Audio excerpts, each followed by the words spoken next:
Thanks, Kate. I would now like to welcome up to the stage Abby Maxman, President and CEO of Oxfam America, and Charles Owubah, CEO of Action Against Hunger.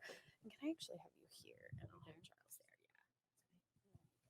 there. Thanks so much to you both for being here. I also just wanted to make a quick note, that Jess Fonzo was supposed to be on this panel as well, but she unfortunately had a duty with her school. She's a dean at Hopkins as well and got called into a meeting last minute. So apologies that she's not here. Let me just pick this up real quick. We are here to talk about one of the more ongoing crises in the food system, which is climate change. And so I think it's important that we not forget this topic when we are in the midst of, again, yet another crisis, right? We've been talking a lot about the food price crisis, everything about Ukraine, et cetera, et cetera. But I'd like to step back from that a little bit and talk a little bit more about the longer term impacts that we're seeing from climate change. So obviously both of your organizations work in many communities all around the world. So I'd love to start by talking a little bit about what your beneficiaries, what your communities are feeling from climate change. What do you hear when you talk about this topic to your communities? Abby, we'll start with you.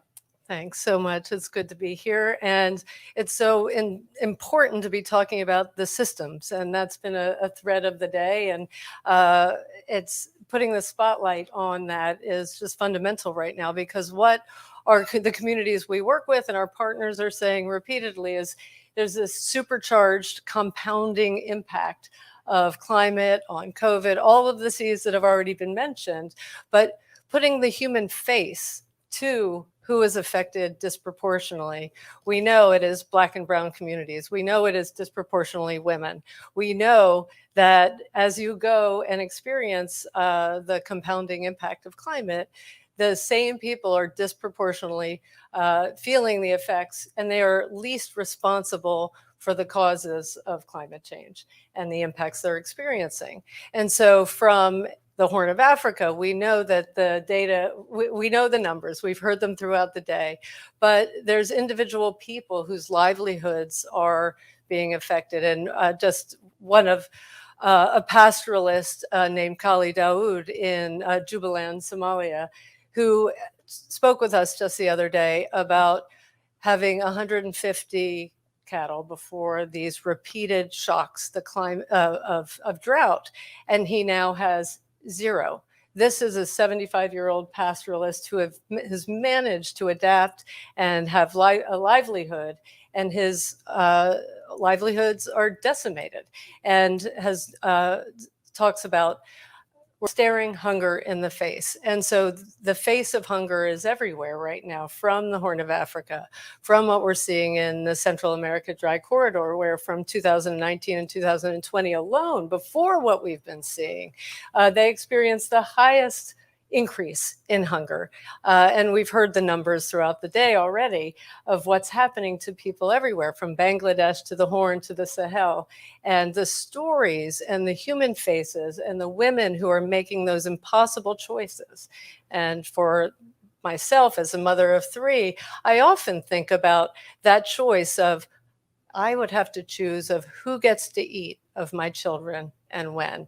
And those are truly impossible choices. And we're watching that increase significantly at a time when we know these are truly solvable problems. They are complex, they are huge, they are growing, yet with a combination of policies and political will and investment and diversification and localizing sustainable food systems, real changes can happen. Yeah, I want to just talk a little bit about Somalia.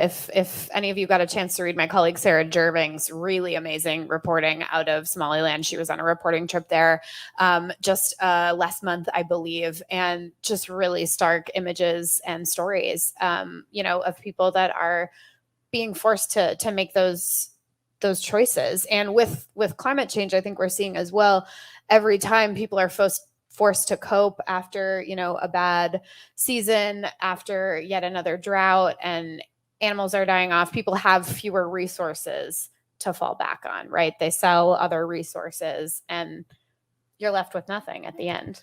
Yeah. Charles, I'd love to hear from you. What are your communities thinking about when it comes to climate change, and how is that affecting the way that you all are thinking about responding in those places? Well, thank you for the opportunity to be here to share some thoughts.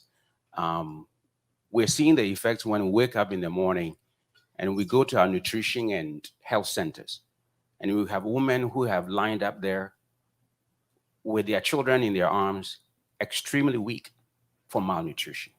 And what are they doing? Waiting to be helped. What happened to them? Because these mothers coming from places where they've seen severe drought, or in cases flooding, and so the children have not been fed or have not been fed properly for weeks. And so they have very weak bodies, cannot even take in food.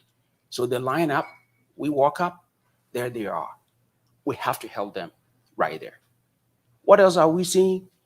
Just last year, climate change has, what it did was to bring the perfect breeding ground for locusts.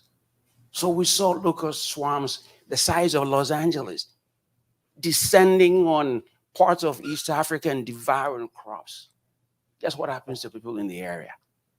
We're seeing many of these things happen in Ethiopia. What we are seeing today with the food prices going up, but also part of it is the energy issues. We're talking of a food basket now having been increased by 66%. If you live in that community and you have food basket increasing by 66%, what are you going to do to feed your child? Those are some of the issues. So there's one message that I want to send is the urgency of the issue. This is so urgent. This is not yesterday. This is today. And there's something that we need to do to be able to help these people. That's what I would say. I think that urgency message is so important because, as we've been discussing throughout today, it really is one crisis on top of another. And it's kind of easy to forget about the last crisis because you must respond immediately. Abby, how would you think about trying to keep attention on this issue of climate change when, we have shock after shock after shock? We had COVID, obviously now Ukraine.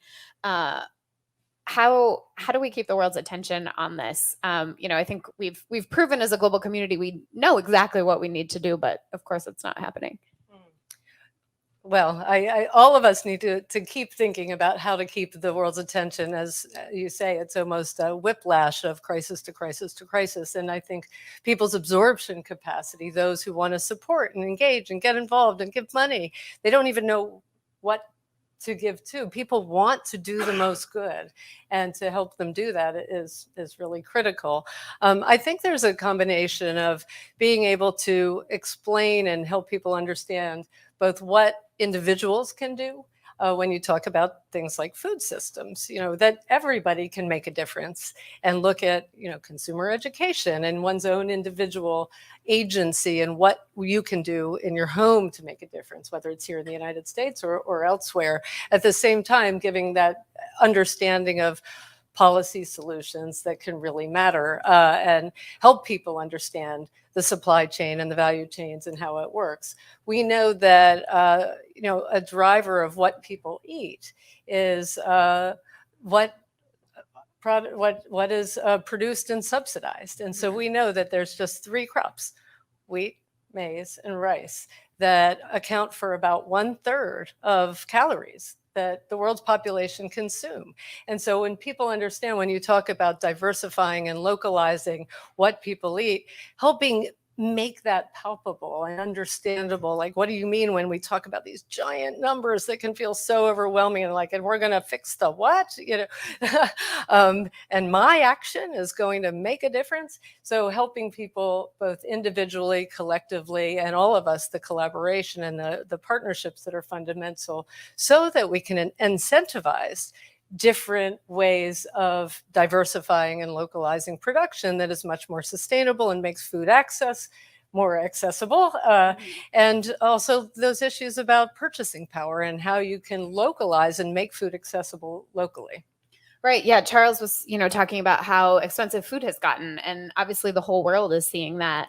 Here in the United States, people are constantly talking about, how much supermarket prices have gone up. Charles, how are you thinking about the ways to build more resilience in communities, both longer term, but also to respond to these emergency shocks and provide support to people that, you know, can no longer buy what they need to buy at the store? So I think where we are today, anytime we go into a place where we're doing some programs, we always have to have a long lens to be able to see into the future. So it's not just the emergency program that we are doing today, but needing to look into the future. I say so because the history of, and I've been doing this for the last 20 years, and part of our challenge that we see is that there is an emergency programming. When you finish with the emergency programming, the funding is not available. Then there's development funding. By the time we have the development funding come in, guess what? Whatever we started in that place is no longer working. Those activities are not sustainable. So 5, 6 years later, we go to the same place with emergency funding to be able to do that. That has to stop. The transition between emergency and development, I think one of our speakers said it, it's not a straight line. Sometimes it's cyclical. So whatever we start to do today, we need to be able to look into the future. That's where the whole thing starts. Another part of it is when it comes to climate change, the work that we do today, it is extremely important to look at what are we cropping. So let me give you an example. If you look at the Sahel and many of these areas that we work in, we need to go back to growing those indigenous crops because they've had hundreds of years to be able to adjust to the environment. We know that. So many places that we work in is not, it shouldn't be maize. In fact, it's millet and sorghum. Why? Because they have adjusted easily. Maize is a pumped crop. Maize requires a lot of water. Maize requires a lot of nitrogen. It depletes the nitrogen within a short time. Why would you want to grow maize in an area that is so dry? So part of it is the work that we do in those areas to be able to go forward. And maybe the last point to add is needing for us to be able to look at the agroforestry and the agroecological systems. Why? Because we know that with climate change, when the rains do come, they come in torrents, pouring so hard. When we're able to integrate trees into the cropping system, guess what they do? We all know that we did biology, we did all the work, right? So the rain comes in there, it absorbs that power. It gives enough time for the water to be able to percolate into the soil to feed underground aquifers. We know that. Some of the trees actually are nitrogen fixing. They're taking atmospheric nitrogen to fix nitrogen in the soil. So we are reducing our dependence on nitrogen. Why would we not do that? Some of the trees, actually, the leaves, serves as fodder for animals. Why are we not doing more of those issues? So I'm saying, as we go forward, looking back what we've done, there are great examples that we need to be able to do and perhaps go to scale. The time is not here to be able to find out, is this going to work? We've been here for the last 20 years. Scale is important. Whether it's come from Abby and I buddies, right? Whether it's coming from Oxfam or any other place, we need to take it and go to scale. That's one way that Teresa, I think we can be able to see a lot more work being done in this area. What are some of the barriers on the ground if you're trying to convince a farmer that was growing maize that actually they should be growing sorghum and millet instead? Is that a hard argument to make? In some cases it is, because I think we've introduced the foreign crops, right? Most of the time we do taste, we're trying to which one tastes good and others.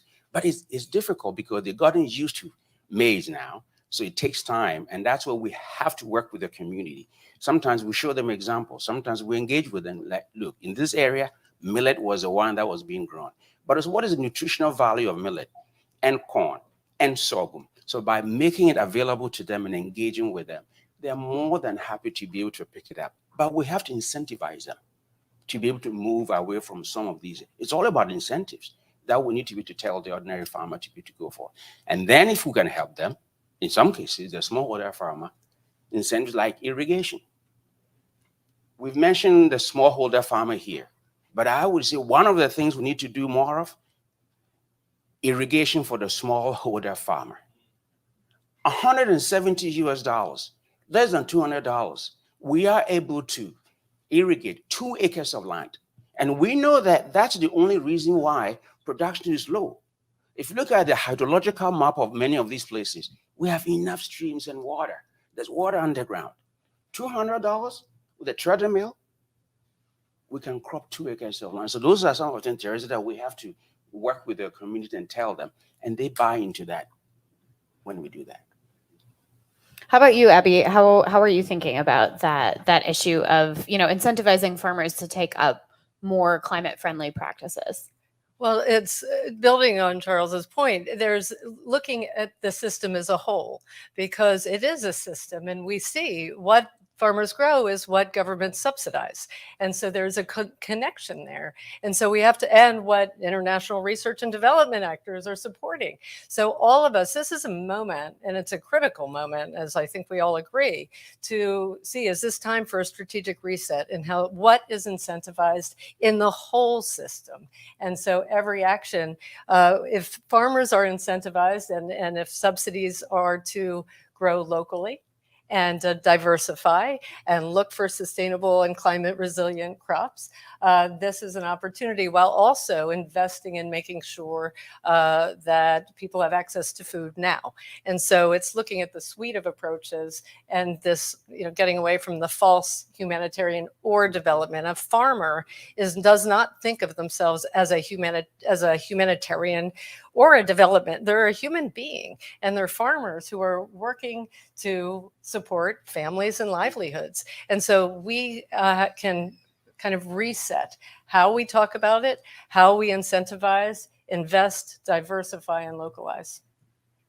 What more needs to be done to break down those silos when we're thinking about climate change? We were talking a little bit earlier about how, in the UN Food System Summit, part of the reason behind that event was to bring together folks from so many different areas and say, we do really all have a common agenda here.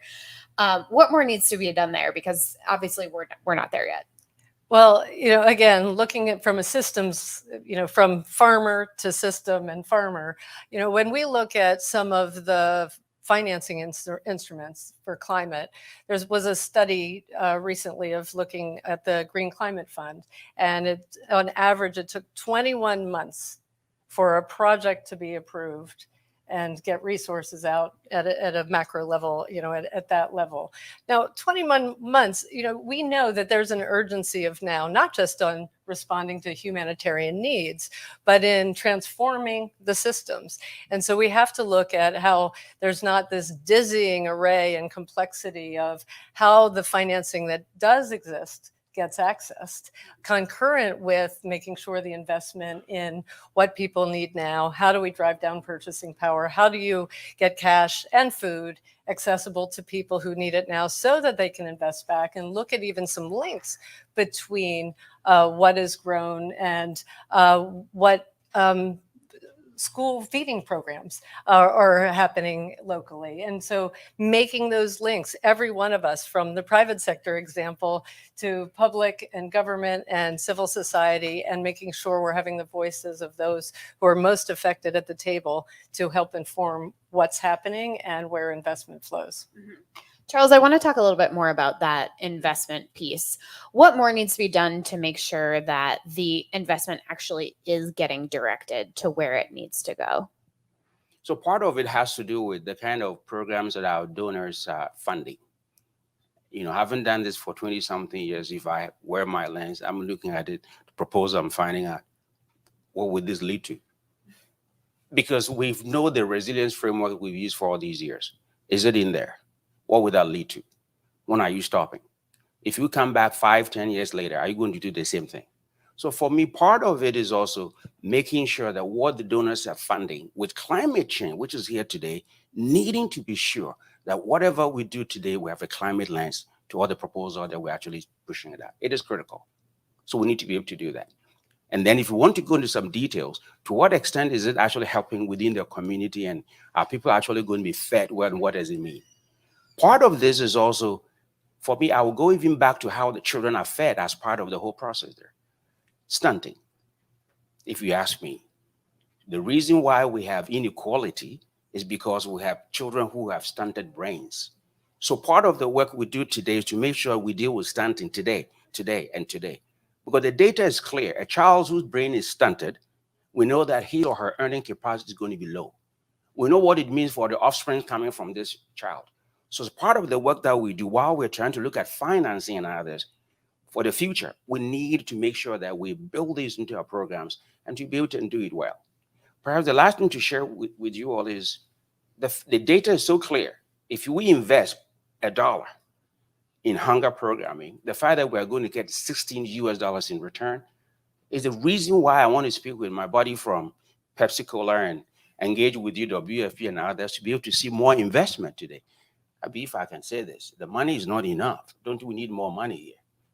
Well, I would say yes, but to some of the data points, look at what governments are investing, the percentage of a percentage point. We have the ability, the world has the ability to produce enough food and make sure it's accessible, but we know that there needs to be a reset of what people prioritize, what gets invested in. We all have to use our voices to influence whether it's our governments and multilaterals and how those systems flow, because yes, we absolutely need more investment. And I think there's a false narrative that there are not enough resources in the system. We get into income inequality and other underlying issues that are driving how money flows in certain countries and contexts, and who is able to finance and resource at the levels that is possible. And I think that the resources are there and can be there with political will, public pressure, mobilizing action, and our collective partnerships. And I think one of the things that I've always found interesting about climate finance in particular is it's really difficult to track, right? Companies, donors, everyone can make announcements, and it's really challenging to determine if that money was spent, if it was spent the way that they said it was going to be spent. I did a story, I think last year, looking at the food systems aspect of climate finance, and it's really difficult to tell where the money is. And I think that makes this all the more challenging, right? Because you want to be able to call people out. You want to be able to say, oh, you did a good job, or, where have you been? You need to step up. But the data is really challenging. And we were hoping to have Jess talk a little bit about the data. So unfortunately, that piece of this conversation is missing. But I think that's a key part, right? Because how do you make the argument if you don't have the data for what's currently happening? Well, and that's where we have an opportunity, all of us, to work together to share data, be data informed about anecdotes. We know that the stories are happening. We have data, and how do we connect the dots on data? But absolutely, it would be great to dive. It's necessary to dive more deeply into that. Sure, Charles, you have thoughts on that? I think so. I think that the tracking part of it is very important, Teresa. Making sure that we understand, the transparency part of it, but being able to track it from point A to point B. This is where we have the challenges. And this is where even going back to use satellite, imagery analysis and others. So the funding is being done in a particular place. We can do those, and we can tell size of streams, size of vegetation, even the yield that it has produced and what it means going forward. So if we can be able to reset and start from now, we should then be able to use that baseline then to be able to track it as we go forward. Without the baseline, it's very difficult to be able to compare where we started and where we're actually going. So those are some of the things we need to be able to do. That's a great point too, is how do you actually mark progress if you don't have the data of where we were and where we're going?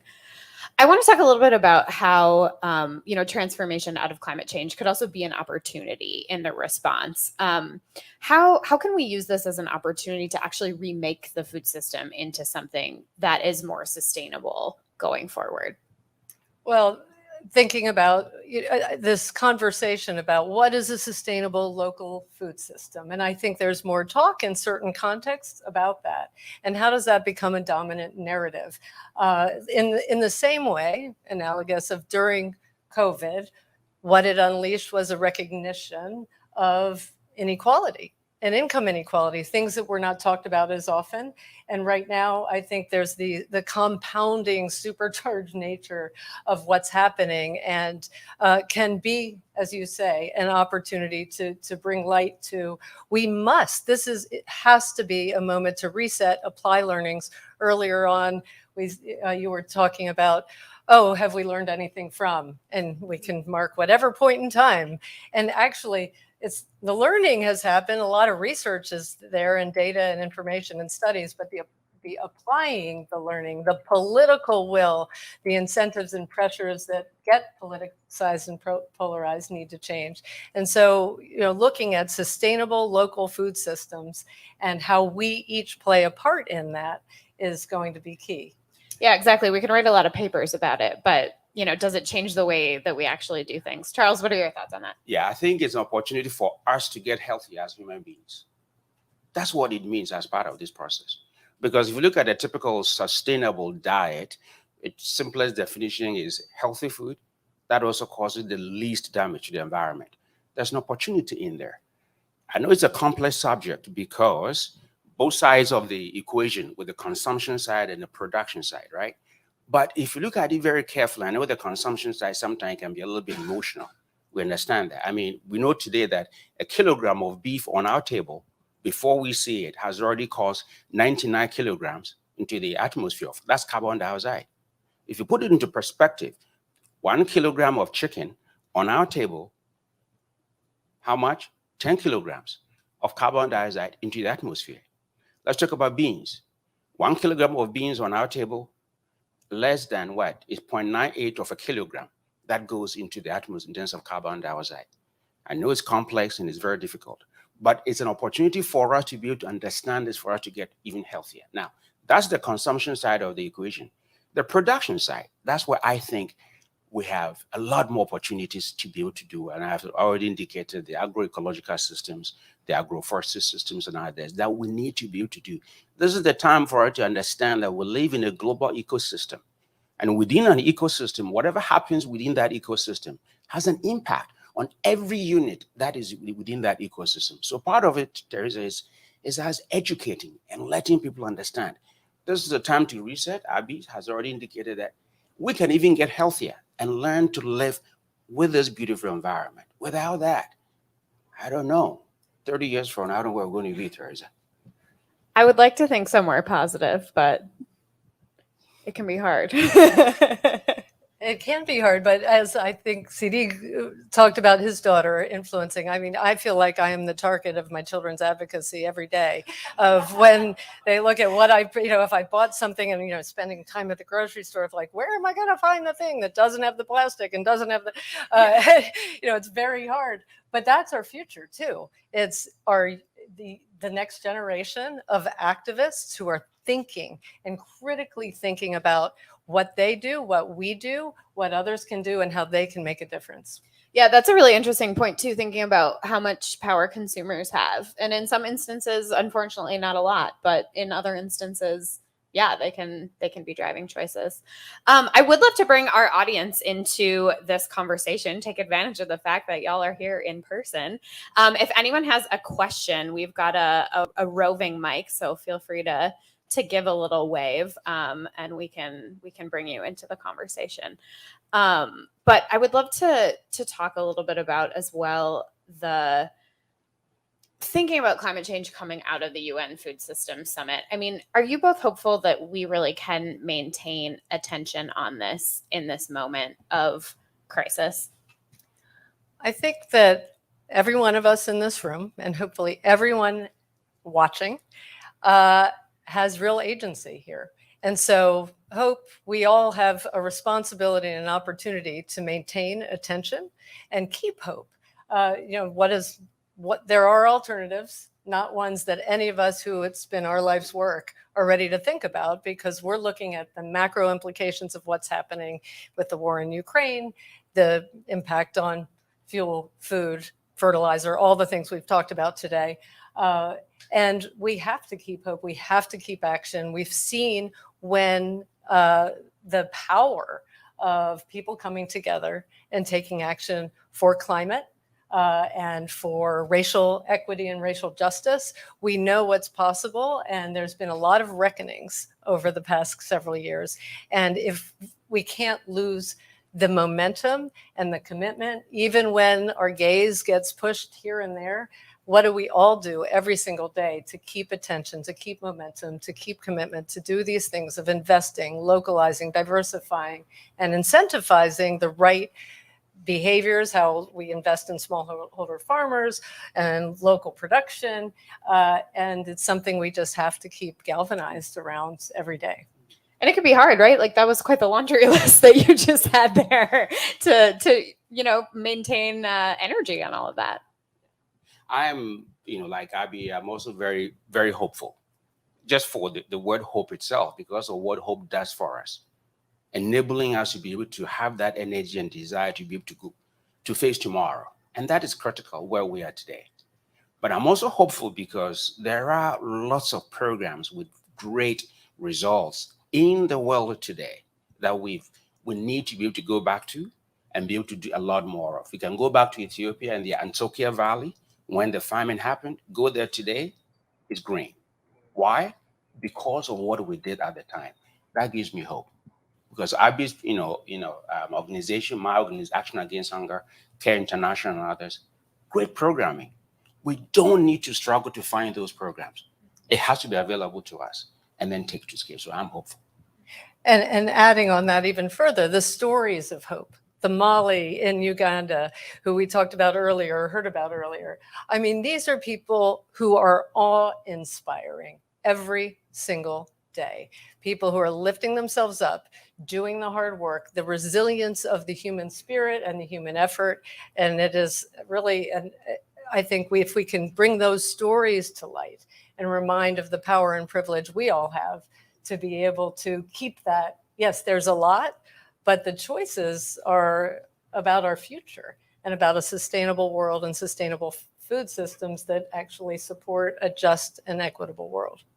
And I think you really can see that energy and enthusiasm from farmers directly, right? They are the first people that want to be empowered and help, solving this problem. I've been in literal fields of corn in Guatemala and having farmers explain to me, oh, this is how we, have learned to cover the ground and take the excess tree cover to keep the moisture in the soil. And you can see, oh, this farmer's doing it. And right next door, this farmer's not. And that's what helps the community sort of understand, okay, maybe we have to make some changes of what we've been doing. It's hard, but when you're in the community and you can see, oh, my yield is going to be twice as much as it had been, even though we still aren't getting any rain, I'm incentivized to actually make these changes.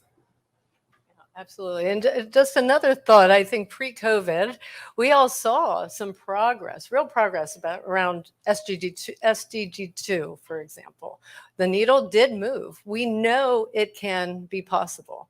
And so how do we, even during times that can feel really dark and overwhelming as we have these compounding crises, remember what is truly possible? So talking about farming, didn't want to say it, Teresa, but you brought out the word. I'm a farmer. So when I'm not doing my day job and I go to Ghana, I go to the farm. I'm farming. They do understand what is going on there. Let me give you an example. Last time I visited a small stream that I grew up in that village. It had never burst its banks before. Very small. This time around, all over the place, and everybody's talking about it. They don't know that it's caused by climate change, but they know it's not good for the environment. So they're worried. That's what we see at the ground. They do understand it. So what we need to do to be able to continue to encourage them, give them examples of what has worked in other places, take them to those places, they will be able to learn from it. And from that, I think we should be able to do some good stuff and be able to do it well. So. Well, I think that's the perfect note to end on. A little bit of optimism from this panel as well. Abby, Charles, thank you so much. It was such a pleasure. Thank you.